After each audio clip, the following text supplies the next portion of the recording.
know, there's a lot of disinformation about this, and a lot of people have different feelings about Alex Jones and other people and Hilder and any of these things, but I tell you, they tell you the truth. They tell what's going out there, and you can look it up, and it's real.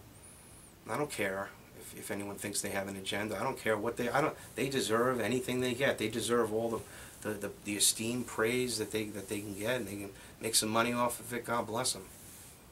It's not about money. It's really not about money. But everybody tries to demonize them, saying that's what it is, or they're controlled opposition.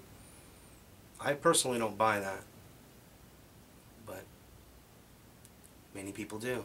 If you don't agree, why don't you give me a call? Going into the last half hour of the show today, it'd be great to hear from some people. You can call in at 772-905-3018. And moving ahead here, New York State senators say that we've got too much free speech. You hear that, FBI? Too much free speech. And they're going to introduce a bill to fix that. This is going to stop the cyberbullying thing, or so these local politicians are trying to say. In the past, lawmakers pushing these laws have tended to simply ignore the First Amendment issue and focus on screaming, "Protect the children." Now it's bullying. Okay. Well, proponents of a more refined First Amendment argue that this freedom should be treated not as a right, but as a privilege. It should be a privilege to have free speech. A special entitlement granted by the state on a conditional basis that can be revoked if it is ever abused or maltreated. Now look, you got Time magazine shredding the Constitution, the same Time magazine that glorified Hitler on 3 covers, okay? The same Time magazine that glorifies Ray Kurzweil and his transhumanist eugenics insane movement, the Time Life, Rockefeller agenda, the National Geographic crew, all these same propaganda forces are now saying, well, yes, let's be total communists. And it's coming, people, and you think, oh, he's crazy. You watch. You lose your speech. There's nothing. If you don't have your speech, you don't have anything. And I swear to God, there is nothing more important out of all of the laws of this land and the Constitution than the freedom of speech and the freedom to petition your grievance against the state. In this case, the federal government. The states aren't the problem, it's the federal government. They're trying to take away and federalize everything. Federalize the police, federalize the prison systems. Everything. Control. Federalized, centralized control. And they're working towards this at an ever-accelerating pace. And if we allow it to happen, then I think we're really basically falling into the same trap. And if we let that happen, we'll find ourselves not unlike North Korea or China, where in China, they've embraced their servitude. Although the lower classes, of course, are still under very, very severe tyranny. Again, remember, Mao Zedong was the greatest leader in history, one of the greatest, so says David Rockefeller in his memoirs, and also in A China Traveler from 1973, when, of course, Nixon went over there and they helped open relations. And the same China where if you work in a factory in China making iPods, the newest iPhone that went on sale and everyone's freaking out for, well, they have nets outside the windows, outside the factories, nets for the people that try to commit suicide, so they don't have to work themselves basically to close to death, and then allow them to have a little food and sleep, and then they do it again. You think I'm kidding? Look it up, Google that. Chinese trying to commit suicide. Speaking of that, I said this I think on my first show, but I had it in here in my notes about China. Yeah. Again, of course, the mayor of Torrington did go to China, and he was very impressed. He received a tour of the Sites Corporation facility in China. The company is based in Torrington here, but of course they operate the Sites Motion Control Systems Company, located in Changzhou, 150 miles northwest of Shanghai. He was there a few weeks ago, and Bingham said he learned a great deal about the culture of China while he was on the trip. Visited China through the sister city program, which I think Eisenhower didn't realize what was going to end up happening with that. Globalists totally taking that over, and now of course sister city is in China, a communist country that we are praising through the media and through everything and through their efforts and the corporate model and the UN model and the UN Agenda 21 model, and let's take Gibson's wood because it's violating a law in India. I mean, this is where we're under, people. Wake up. This is real. So anyway, the mayor of my town, Torrington, who's a very good mayor, his name is Ryan Bingham, and I am a big supporter of him, but I'm not sure if he's awake and really realizes what's going on around him, even though he comes from a political family. You know, I think that he's not really clearly aware of the consequences of endorsing type of things like this. See, the Sister City program originated in 1956 when Dwight Eisenhower proposed the People-to-People Citizen Diplomacy Initiative, originally part of the National League of Cities. Sister Cities International became a separate non-profit corporation in 1967. What a shock. Due to the tremendous growth in population of the U.S. program. Bingham said he learned a great deal. We visited Hong Kong. Toward the end of the trip, we had a chance to see different temples and religious buildings. It was a lot to take in, but it was a great trip, a truly once-in-a-lifetime experience. Bingham said he enjoyed the trip, his time in China. One difference the mayor said he observed is how omnipresent the government is in the day-to-day life of residents.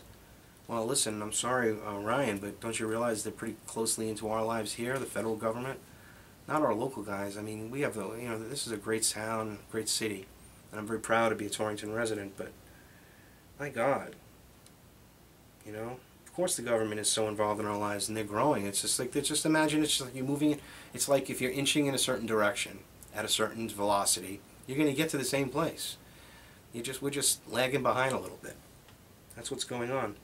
Anyway, he said he enjoyed his time. He said the government is so involved in the lives of people, more so than it is over here. It was a learning experience. Well, I'd like to give you some insight into a learning experience.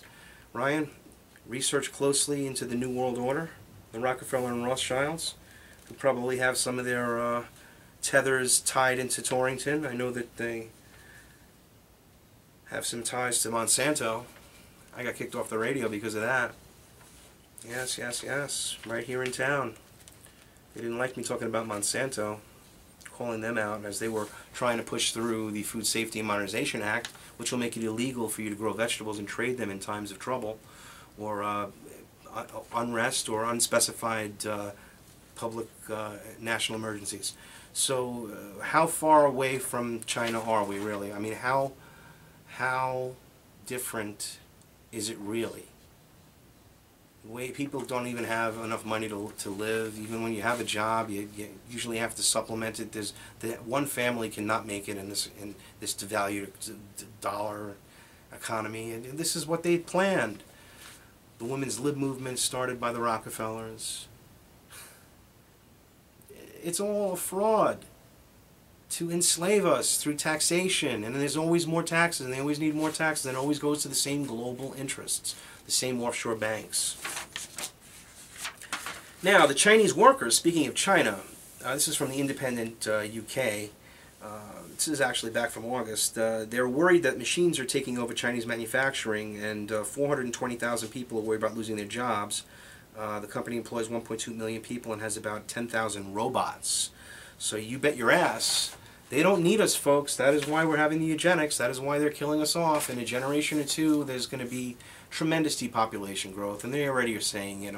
People are reporting it, having doctors go on mainstream late news. I was listening to Brad Davis' radio show, and Brad was talking about the population problem.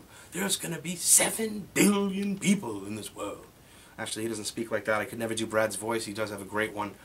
And I like Brad a lot. I've called in, I've spoke to him a few times, and he knows a little bit about what I'm going. I don't try to shout out too loud when I'm talking to the mainstream public because most of them are sleeping. So it's a careful, like slow process. But I let him know that there's troubles. I let him know that the end is near if we don't change these things going on. And Ben Fuchs, he has on his show, and which is a good start. He realizes that these drugs are made in China is a problem. You have vaccines made in China. Come on. Think about what's going on.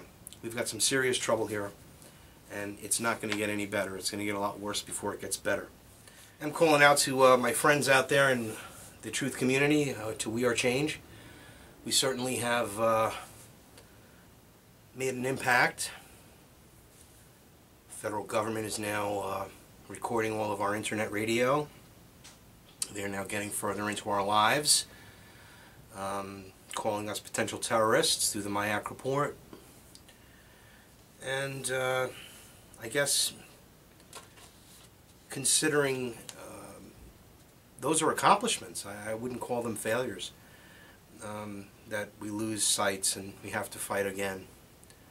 So to everybody out there, I hope that you continue to move forward toward liberty and continue to seek truth, realizing that government is the problem, not the solution, and realize that government is controlled by the banks and not the banking corporation names like Wells Fargo and Wachovia, or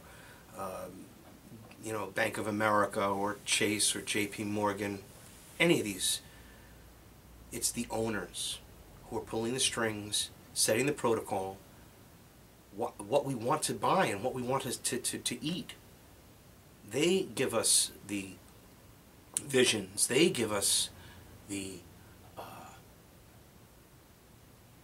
choices, making us feel as though we've made a choice, but really they're only giving us what they want us to see. So this is something they do not want us to see. People that are open to this and understand that they want to collectivize and eventually control all aspects. So this will not exist. We won't be able to convey our thoughts through the media, through this internet. And it is a threat to their order, to what they're trying to accomplish.